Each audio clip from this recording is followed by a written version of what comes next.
all my Libra friends. Welcome to my YouTube channel. My name is Teri Hunter, and I am here with your November 2024 monthly horoscopes. Before I go into my normal spiel in the beginning, I want you to know that I'm re-recording this on the 3rd because apparently I inadvertently uploaded the Scorpio video for Libra. I think that's kind of ironic because this week, in my experience of the Pluto Mars opposition, a good friend of mine attempted to cross himself over. And I think it's very poignant that Libra, the sign of partnership, did not get posted, but Scorpio, the sign that rules death and rebirth, did get posted twice. So my apologies for my mistake. I appreciate your patience with me, and let's jump into your month. These videos are based on whole sign Western astrology. So as you can see here, Libra is right now the first house. This dictates the landscape of the chart. So we see the new moon happened on November 1st at 9 degrees of Scorpio in your second house of self-worth, of money, of your skills. It's a very powerful new moon, and I did do a separate video on that. And since today is the 3rd, I'm going to move right past the new moon and go to what I think is the most powerful dynamic happening right now, which is Pluto and Mars's opposition. 29th degree is the degree of Leo. It reduces down to an 11, and 11 is the master number of thought. We see that Mars is in Cancer. So Mars is in fall. Mars is the underdog in this fight. And here, Pluto is taking no prisoners in stoking fears, in the feelings of vulnerability to losing our livelihood, our literally, Pluto rules death and rebirth. It rules sex. It rules power and control. And here it is sort of controlling Mars, and Mars is feeling frustrated and wants to protect his home, protect his heart, protect, nurture, and heal. So for you, particularly Libra, this is happening in your Capricorn is your 4th house of home. We see it right there. And Mars is your 10th house of public status. So this is really powerful. Now, Mars is going to move into your 11th house a little later, a few days from now, but we're still going to feel this opposition, and Pluto is going to move into Aquarius. So while the orb will loosen, it will still be felt, and then Mars is going to retrograde in December, and we're going to feel the opposition again, but then Pluto will be in Aquarius, your 5th house. This is playing out in the background and really setting the stage for a lot of stuff going on, both in our personal lives and in our outside. We're seeing it within the media and our environments. I think a bit of a saving grace here is Mercury. Mercury here is about at the end of your 2nd house, but it is making favorable aspects to Mars, to Pluto, and to Neptune. And while it is opposite Uranus in your 8th house, I feel like that's more, that push-pull feels about, if I stop thinking, or let me rephrase that. If I, as a Libra, start to put my self-worth, my skills, my talents out, speak my truth and my voice, will I feel liberation? Will I actually, or will it just make me feel like I'm alienating myself from other people? But that's where this Mars-Pluto opposition is so important, because we're really looking at, your 4th house, 10th house axis, which has a lot to do with your parental dynamic. We traditionally think of the 10th house as the father, but it's really the visible parent. And then we see the more nurturing and invisible parent in the 4th house. And we traditionally think of that as the mother. So something is being stoked, and it's being supported to overcome your childhood. That's the other thing about Mercury. It rules your siblings. It rules your early childhood experience when you first leave the home and you discover the diversity of the other children and how other people and other families and neighborhoods think. So that's pretty powerful. I'm going to go on to the 4th. I'm going to move this to 9 p.m. and I'm going to move to the 4th, where we'll see Mars has moved into Leo. Mercury has moved into Sagittarius. I think that this is important. And Venus is here, and she's approaching the galactic center. This shift is going to be palatable. We're still going to feel this opposition strongly, but when Mars moves into Leo, it's going to feel so much more comfortable, so much more it's like getting out of the ocean and being able to sit in the sunshine and dry off and feel the warmth of the sun. Again, we're going to see a retrograde back into Cancer later on this year, which will stoke up again the home fires. But at this point, I think that the opposition feels a little bit, let's just say this, it feels like it becomes a little bit more fair. So if for some reason Pluto's energy is stoking fear and annihilation, when Mars moves into Leo, Mars may be, I don't know if I'm going to listen to the boogeyman anymore. I don't know if I'm interested in listening to the boogeyman anymore. And that could be the boogeyman in your head. We see Venus is making an opposition to Jupiter. Jupiter is in detriment in Gemini. Gemini is your 9th house of, beliefs of. The 9th house is an interesting house for me because it houses so much diversity and it represents diversity. Religion, education, foreign travel, where you literally meet people who are very much unlike yourself, but it also rules business, publishing, branding, my belief system, my connection to the divine, as it evolves. So here, I believe that Venus, in its opposition to Jupiter, it's not that tense. It feels more like Venus is struggling to look at the finer details of what needs to be implemented, the deeper nuances of her belief system about how she's creating and using her talents. This is your ruling planet now. So your ruling planet is always kind of, I think, going to be more powerful in this instance than Jupiter. Plus, Jupiter's in detriment and it's retrograde. So I think that Venus is offering you an opportunity here as she moves to 27 degrees Sagittarius to connect with the galactic center and propose your questions to the universe. Propose your how do I want to say this? The things that you want to create, the things you want to experience, the things you want to manifest, and allow the universe to then inspire and bring you those solutions that will not be able to be felt through your 5 senses. That's the key. There's a lot of Sagittarius energy requires faith. All right, we're only at the 4th of the month. Now Venus is going to move no short time into Capricorn, and I'm going to go to the 11th. And this is where Venus starts to get practical. A lot of people, when they think of Venus as strictly a feminine energy, they kind of dumb it down, and here she becomes dry and she becomes more stoic. But I think of her as, sort of when she gets in Capricorn, she can bring home the bacon and fry it up in a pan. And here she's going to start to strategize on how to build.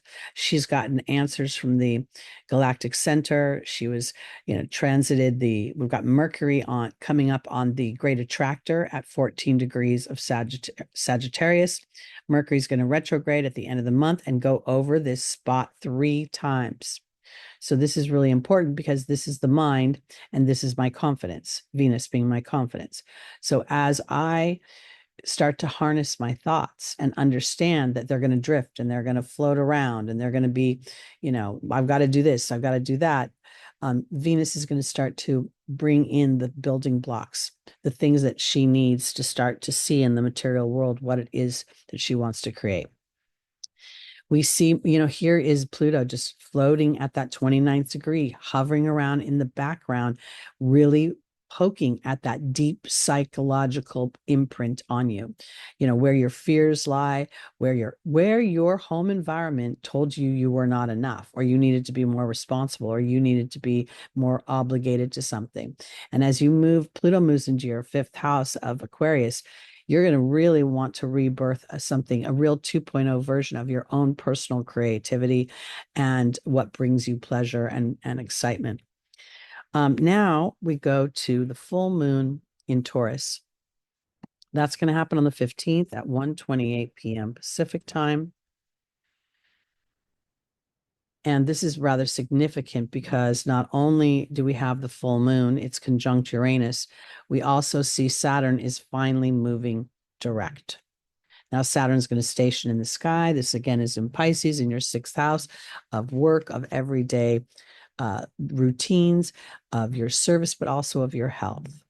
And for my Libras, I think it's important that you allow for creativity and be very aware of the give and take in your lives, the balance that's being created, because you need that. And when we look at your seventh house of Aries, which is the house you naturally rule, your individuality within your relationships is very important. The Libra energy is literally the 180 of the natural wheel. So there's something about your life path that is turning things upside down to liberate you in some way. And that is where I go back to this full moon. Having Uranus right here, traveling through your eighth house of transformation, of other people's money, of, again, that deep psychological imprint that Pluto has been poking at this whole time is now illuminated in this eighth house of yours. And somewhere you're getting to see something. And I think that brings back some kind of, I go back to this Saturn turning direct. And I feel like somehow it's historic, has something to do with, where your mind might have been enslaved or you were hiding in some way. The sixth house of Pisces is, to me, it's like handling your health and your mental health through spiritual practices. And Saturn has been really offering us an opportunity to do that in this 2-year transit through that house. So I think that's very important to pay attention to. I think so many things are important to pay attention to. Now we go to Pluto entering Aquarius. And this happens on the 19th. And it happens at 1:28 p.m., which again just hits me in the head because the 1:28 reduces down to an 11. Pluto's been sitting at 29 degrees for a while, reduces down to an 11. The big argument between Pluto and Mars was at 29 degrees, reduces down to an 11. This is some sort of liberation being offered. And wherever Pluto goes, Pluto, wants to remove the toxicity and the ugliness and the power and control that is out of balance. So this is it's a 20-year transit. It's going to go on till 2044, and there'll be various layers of these awarenesses. And I think also in general, we'll see a lot of new technologies that offer us new ways to express ourselves. Just the way, back in the day when before the internet, they didn't have TikTok and then Instagram and YouTube. So there'll be new platforms for expression as well. Let's go to the sun we'll move into Sagittarius here. Sagittarius is your third house. Again, how you think, how you speak, this whole energy within the Sagittarius sign of the great attractor and supergalactic center are very powerful because it is an ability to attract the resources that you need to manifest what you want, as well as download solutions to challenges through your prayer and meditation. So as the sun moves into Sagittarius and goes over 14 degrees, Mercury is going to station to go retrograde on the 25th and start to head this way, and they're going to meet in the middle. And in December, they meet pretty close to that 14th degree within an orb. So asserting yourself, your ego, your drive, your ambition, and your mind and how you think and you speak to the universe, to your guides, to your angels will be very powerful for transformation and the beginning of transformation. I also want to say that I think personally that there are themes from 2023 going on with Mercury's retrograde, because Mercury retrograded in Sagittarius last year this time, and the degrees are very similar. So something is going to come back around to be recalibrated, let's say. So technically, I'm going to do a separate video on the Mercury retrograde, but it is from, let me get to the 25th. It is from November 25th. I'm going to go a little later in the day.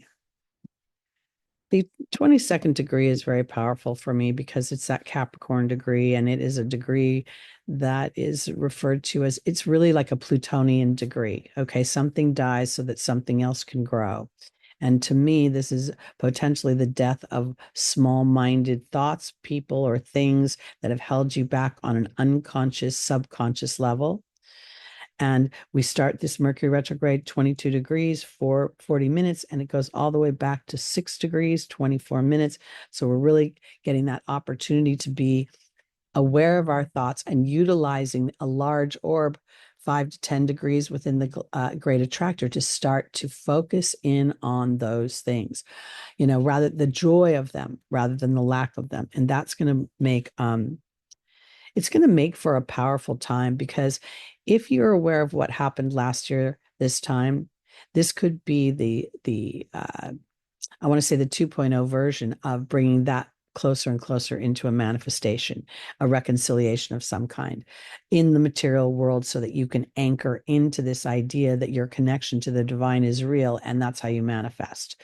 The exact Mercury will be exact, the great attractor, on the 13th of November, the 5th of December in retrograde, and then the 27th of December back going direct. So keep those dates in mind and the days around them, because they'll be powerful for manifesting, for going into meditation and prayer. We're going to end the month on a new moon. So we started the month on a new moon, and we end the month on a new moon, and both are at 9 degrees. This one's Sagittarius. This happens at 10:21 Pacific time. And this, to me, is within orb of the great attractor. So I'm using the darkest phase of the moon to plant the seeds, and through my awareness, through my reevaluation, and there's my opposition to Jupiter, and through my willingness to look at the big picture and then recognize a little bit of the monkey mind. That's kind of how I want to put it, because we all have a loop, we all have an imprint. And, even the best of us, when we meditate, can have that monkey mind drift in. It's not about perfection. It's just about intention and being emotionally aware of how I react to my mind's projections. I think that's important. So we started with a Scorpio new moon, planting the seeds for releasing the toxic waste within my psyche. And here we're planting, I think, the seeds for new beliefs, new ideologies, new philosophies, and new awarenesses, and harnessing those awarenesses to bring me more power and more control in my personal life and what I create within that. All right, that's it for me, everybody. Again, thank you so much for your patience with me. It's been a very difficult Pluto-Mars transit for me personally, and I appreciate that I'm fabulously flawed and so very human. So thank you so much. I will be back next month with your December monthly horoscopes, and I'll see you soon. Bye-bye.